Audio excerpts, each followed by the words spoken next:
Hi, I'm MmahlapaTV, and this is It's My Business. I'm on the other side of the table now, and it's because I want to talk entrepreneur to entrepreneur. But before we get into that, make sure to click the subscribe button. Join the It's My Business family. I want us to talk about you and I. That's the person who's actually running the business. A lot of the time, people overlook us and they don't realize that actually how we're feeling and what we're thinking and what we're going through actually determines whether the business succeeds or fails. So a lot of people have been feeling stuck. And I don't know if it's because of the lockdown, but actually, to be honest, I've seen this so many times because I've personally even been in that place, right? That's feeling like, how do I go to the next level? How do I grow? How do I achieve things the way that I really want to achieve them? But there's some things that you have to take into consideration, and I want to chat with you about it today. Hello, I'm MmahlapaTV, an Afropreneur, social entrepreneur, commercial lawyer, and philanthropist with an undeniable obsession to inspire and empower African entrepreneurs. And that's why I'm making your business my business. So the first tip that I'm going to give you is that you have to make up your mind that you're not willing to stay where you're at. If even a small part of you still feels like, you know what, I'm comfortable here, like I'm willing to stay here for however long, I can promise you that you're not going to be able to justify the changes and the growth that you're going to experience ahead.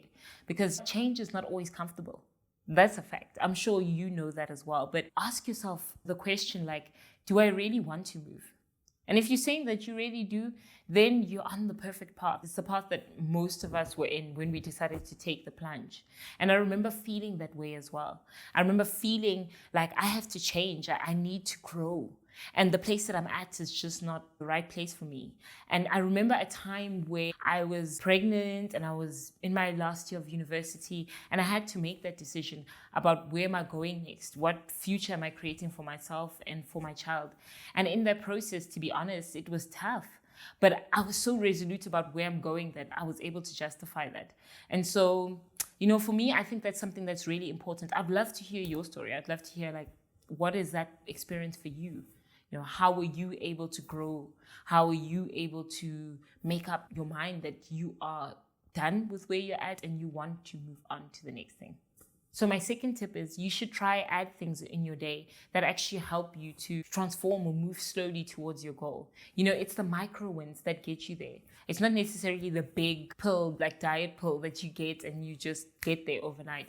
It's by starting to add little things. And so you can do that by writing a schedule, right? A full day, like how you spend your day throughout the day. That's just for you to analyze how you spend your day and then see where you can take away 30 minutes or 20 minutes to be able to work on something that you would like to achieve. But it's about the daily wins that take you to the big win. Just tweaking something and being consistent in that. And as you have that small win, like for instance, you read for 10 minutes a day or you read for 30 minutes a day, you're going to start seeing that you pick up momentum. Then you'll be able to add something else. You'll be like, hey, I'm going to write or I'm going to do something else. But you'll see that it becomes more natural. You even become more into it and it becomes like an exciting exercise. The third tip that I'm going to give you is start spending time with people who are potentially going where you're going. People who are passionate about what you're passionate about.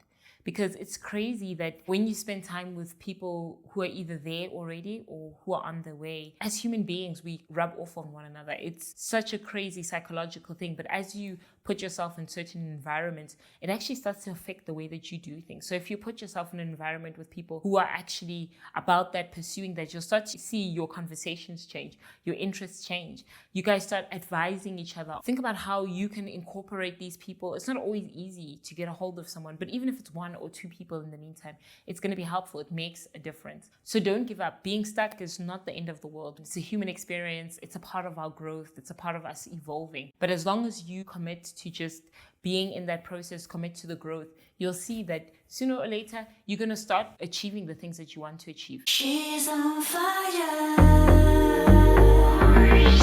By the way, we need to keep meeting up. So please go to the link below, click on the link, follow me, subscribe. I'm going to be uploading so much more awesome content for us to keep sharing together. And let's connect. I want to hear what you think. Speak to me. I'm going to make sure I respond to whatever I can. I'm really praying for you guys. I love you guys. And I can't wait for us to take the landscape of African business to the next level.